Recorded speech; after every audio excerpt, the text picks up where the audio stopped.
There are federal and state laws in place that apply to home care providers, including home health care workers and personal care attendants, also known as PCAs. These labor laws regulate overtime, hours worked, sleep time, and when workers receive final paychecks.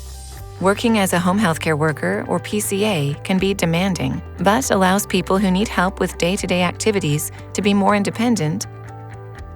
Here are some important labor issues every home health care and PCA employer should know. Employers are required to follow federal and state overtime requirements. Under federal law, most direct care workers are entitled to receive overtime pay protections after working more than 40 hours in a week. If only state law applies, after a worker works more than 48 hours in a work week, both state and federal overtime laws require employers to pay workers an overtime rate of 1.5 times the regular rate of pay. Understanding what duties are counted as hours worked is another important consideration. Home healthcare workers and PCAs must be paid at least minimum wage for on-the-job training, shift prep work or closing duties, and some situations that involve travel time between clients, and any other hours spent performing duties for work. Rest periods of less than 20 minutes are also required to be paid time. Additionally, it's important to note that all hours worked must be paid, regardless of whether they are covered by insurance or government program reimbursements. While denying pay for hours worked is not allowed, employers may take other forms of corrective action if employees work unauthorized hours.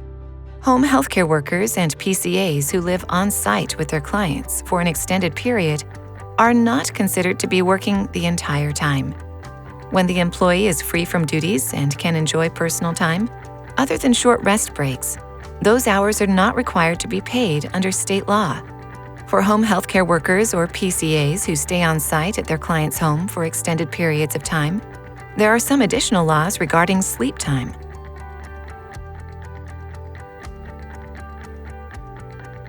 If you anticipate your employees will be staying on-site for an extended period of time and may sleep for part of their shift, we encourage you to review Minnesota statutes and rules, as well as federal sleep time pay requirements and exceptions. Lastly, regular payment and final pay laws do apply to home healthcare workers or PCAs.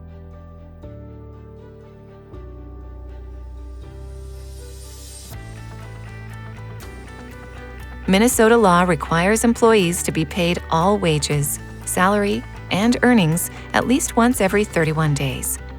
Because of unique industry factors involving billing, reimbursements, and workers submitting their hours, Labor Standards does see violations of the 31-day pay requirement more often in this industry than others. When a home healthcare worker or PCA is discharged, terminated, or fired, all wages are due within 24 hours of an employee's written demand. In other instances where workers voluntarily quit, all wages are generally due on the next regularly scheduled payday. Employees who are unable to collect final wages from their employer under these requirements can file a wage claim with the Minnesota Department of Labor and Industry. It's worth noting that workers who are members of the Service Employee International Union, or SEIU Healthcare Minnesota, may be part of a collective bargaining agreement. This means, as part of the union, different wage and hour laws may apply to those workers, as well as terms and conditions of employment. For more information about wage and hour laws related to home healthcare workers and PCAs, visit our website.